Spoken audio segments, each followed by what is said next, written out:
마이크 테스트, 원투, 원투, 마이크 테스트. 좋습니다. 여러분 반갑습니다. 대구 타이거입니다. 오늘 다른 게 아니고, 오늘 강의 제목은 허경영 지지율 3위 기록, 대략 한 5%를 지금 찍고 있다는, 지지율 5%를 찍고 있다는 이야기 관해서 잠깐 이야기를 하고자 해서 좀 업데이트도 해야 될 겸, 그 다음에 허경영 지지율 5% 찍었다는 거에 대해서 업데이트를 해야 될 겸, 오늘 거기에 관해서 잠깐 이야기를 나누고자 이렇게 오늘 강의를 잠깐 하도록 녹화를 찍도록 하겠습니다. 일단 저번에도 말씀드렸다시피 한참 됐죠. 한 벌써 3, 4개월 전 이야기인데 한 번 더 허경영 공약의 주요 내용을 한번 읽고 이 기사를 한번 달아보도록 하겠습니다. 자, 허경영 공약 주요 내용. 첫 번째, 코로나 긴급 생계 지원금으로 만이겠죠. 만 18세 이상 1억 원 지급. 그리고 국민 배당금 매월 150만 원 지급. 여성부 통일부 폐지해서 결혼부를 신설한다. 그리고 네 번째, 공매도를 폐지하고 주식거래세 폐지 후 주식을 활성화시킨다. 그 다음에 강력범 몽골로 보내 사막 녹화 사업 실시한다. 그 다음에 징경제 폐지 모병제 도입. 그 다음에 여섯 번째죠, 수능 폐지하고 한 과목으로 대입시험. 이것도 나쁘지 않다고 생각을 해요. 국회의원 전원 정신교육대 입소. 그 다음에 중산주의 국가 실현. 그 다음에 유엔 본부를 판문점으로 이전하여 한반도 평화를 유지. 좋습니다. 예, 댓글 보니까 재밌네요. 자, 공약 여기까지 읽도록 하고요. 자, 허경영 지지율 현재 3위를 기록하고 있습니다. 굉장히 높죠. 퍼센트를 따지면 5% 정도 되는 걸로 제가 지금 알고 있습니다.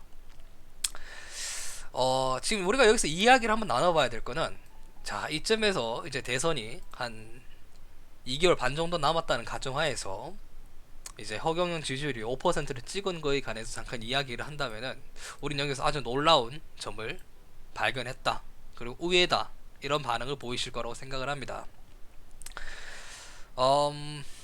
저도 솔직히 좀 놀랐긴 해요.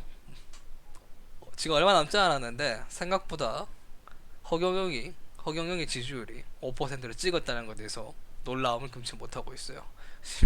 심상정이나 안철수가 허경영한테 지는 이런 날이 올 거라고는, 지지율이 지는 날이 올 거라고는 정말 상상도 못했는데, 네, 진짜 저도 많이 놀랍습니다. 최근에 허경영 지지율이 오른 거에 대해서 개인적인 제 생각을 풀어보자면, 이 헌금살포라고 하는데 어쩌면 뭐 국민 복지를 위해서 당연히 써야 될 돈이라고 생각을 하고요. 근데 그걸 이제 허경영의 공약 대부분을 비슷하게 대권 주달에 하나둘씩 따라하고 있다, 이런 말들도 나오고 있습니다. 근데 톡 까놓고 말아보면은 나도 살짝 그렇게 생각을 하긴 해요. 근데 현실적으로 그렇게 돈을 안 뿌리고는 얘네들도 어렵다는 걸 알고 있다는 거죠. 그리고 허경영이 주장하는 거에 대해서 저도 공감하는 부분은 많습니다. 지금 굉장히 양극화가 심해지고 있고 성별 갈라치기도 굉장히 심한 상태고, 특히 저출산, 초고령화, 이것도 해결해야 된다는 거에 대해서 오래전부터 이야기를 했던 사람 중 한 사람이에요, 이분도. 그래서 이 사람이 솔직히 뭐라 그래야 될까, 좀 이런 말 하면 안 되는데, 좀 종교활동을 좀 자제했더라면은 지지율이 지금보다는 더 오르지 않았을까. 조금 약간 옛날 그런 이미지가 좀 남아 있어가지고, 뭐 공중부양이라던가 뭐 그런 것들, 좀 쇼맨십이 좀 강하신 분이죠, 좋게 말하면. 좀 그런 부분만 좀 자제했더라면은 좀 더 국민들한테 설득력이 있지 않았을까. 물론 뭐 본인 스스로가 그렇게 생각해도 상관없다 생각을 했기 때문에 했으니까, 결국 그것도 다 결과론적인 거긴 한데, 아무튼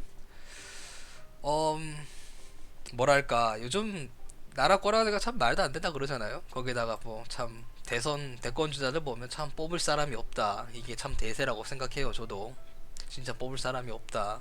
사실 요즘 이재명이 하는 행보도 조금씩 의심을 가긴 시작을 해요. 뭐 요 근래 다시 유튜브 나와가지고 뭐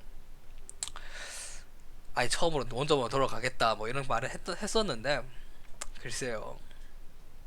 요즘에 사실 제가 허경영 이야기를 안 했던 이유는, 나름 그래도 이재명이 경선 지나고서 경선 이제 할 때, 그때 당시만 해도 진짜 엄청나게 막강했잖아요. 본인이 주장하는 것도 그렇고 확실한 믿음을 보여줬었는데, 요 근래 그래서는 뭐 민주당하고 뭐 이야기가 어떻게 됐는지 몰라도 본인 스스로가 밀고 가는 그 밀고 가는 점, 이재명은 합니다. 그게 좀 약해지고 있다. 확실히 이미적으로 좀 뭐라 그래야 될까, 또 떨어지고 있다, 그런 게 보이긴 해요. 그러니까 요즘 최근에서 지지율이 자꾸 떨어진다는 이야기가 나오는 거고, 그다음에 윤석열이나 보면은 지지율도 많이 떨어지고 있고. 근데 윤석열도 참 준비를 안 하긴 해요. 이 양반도. 내가 이 양반도 참 희한하다고 생각을 하는 게, 국민의힘 나왔고 최근에 뭐 연설까지 할 정도로 나왔으면은 저거는 뭐 프로펀트나 그런 거 없이 자기 머릿속으로 충분하게 연설문이나 뭐 그걸 굳이 달달 외우지 않더라도, 달달달 외우지 않더라도 자기가 기본적으로 생각하는 뭐 미래 비전이라든가 앞으로 우리나라가 나아가야 될 방향, 그리고 저출산이나 뭐 고령화, 그 다음에 공무원, 군인, 연금부채, 이런 것들, 이런 것들을 좀만 이야기만 알고 있어도 그냥 그 거짓말은 아니고 저출산이나 이 고령화 이야기만 해도 한 시간은 그냥 아무렇지 않게 이야기할 수 있어야 되는 거예요. 진짜로. 나도 지금 저출산하고 고령화 이야기만 놓고 해도 한 시간 진짜 쉬자고 이야기할 수 있어요. 근데 내가 영상이 길어지니까 제가 자제하는 겁니다. 그리고 그러니까 내가 결론적으로 하고 싶은 말은, 지금 이재명이나 지금 윤석열이나 보여주는 이미지가 너무 추락을 하고 있다. 그러다 보니까 허경영의 지지율이 점점 오르고 있다. 뭐 이게 흔히 진흙탕 싸움일 수도 있고 뭐 치킨 게임이다라고 할 수 있긴 하겠지만, 제가 봤을 때는 최근에 이제 뭐 이재명이나 윤석열이나 좀 뭐라 그래야 될까, 보여주는 이미지가 본인들이 말했던 거에 대해서 조금씩 모순을 만들어내가는 것 같다. 제가 최근에 계속해서 이재명한테 계속 이야기를 했던 게 뭐냐면은, 본인 스스로 계속해서 뭔가 모순을 만들어내는 것 같지 않느냐, 제가 이야기를 계속 하고 있거든요. 근데 본인도 모를지는 모르겠어요. 근데 허경영은 모순이 없어요. 이 양반은 참 재미있는 게, 참 내가 공부를 하면 할수록 느끼는 건데, 이 허경영은 모순이 없어요. 자기 주장이 뚜렷해요. 바뀌지가 않아요. 진짜 10년 넘게 자기 주장을 확실하게 하고 있고, 공약이 더 나아지고 발전했지 못나지는 않았다는 거예요. 나빠지지는 않았다는 거예요. 그리고 훗날 뭔 미래를 생각했을 때 허경영의 공약처럼 해야 현실적으로 지금 이 나라를 정말 획기적으로 바꿀 수 있다는 거에 대해서는 저도 동의를 해요. 근데 너무 먼 미래 이야기일 수도 있긴 하겠지만, 우리가 저기를 가지 않는다면은 바뀌진 않는다는 거예요. 근데 허경이 얘기하잖아요. 어차피 우리가 나가야 된다. 내가 바꾸겠다. 혁명적으로 돈 걱정 안 하는 나라 만들겠다. 본인이 보여주겠다는 거예요. 그리고 본인이 만약 그걸 실패하면은 본인 스스로가 탄핵하겠다, 내려가겠다 얘기할 정도로 자신감이 있어요. 그래서 최근에 허경영의 공약이 지지율이 올라가는 이유가 이런 모습들이 국민들 눈에 보이니까 지지율이 5% 정도 찍을 정도로 올라가지 않았나, 저는 그렇게 분석을 하고 있습니다. 물론 제 개인적이고 주관적인 생각이니까 여러분들 생각이 다를 수 있어요. 뭐 여러분들이 이야기하는 거, 여러분들 말이 다 맞습니다. 자, 제가 오늘 할 이야기는 여기까지고요. 다시 허경영 지지율이 5%로 올랐다는 거에 대해서 잠깐 이야기를 나눠보고자 해서 이렇게 녹화를 찍었습니다. 저도 아직 잘 모르겠어요. 그래도 아직은 이재명이 현실적으로는 더 낫다고 생각을 하기 때문에 이재명을 지지하는 거긴 한데, 이재명이 앞으로 모습은 어떻게 본인 스스로의 공약을 바꿔 나갈지, 그리고 좀 더 어떻게 보완해 나갈지, 그걸 좀 더 지켜봐야 되지 않을까 싶어요. 뭐 아직까지 대선까지는 길다면 길고 짧다면 짧으니까, 과연 이 경선 레이스가 어떻게 막을 내릴지 계속해서 지켜볼 수 있도록 하겠습니다. 오늘 여기까지 하겠습니다. 아디오스.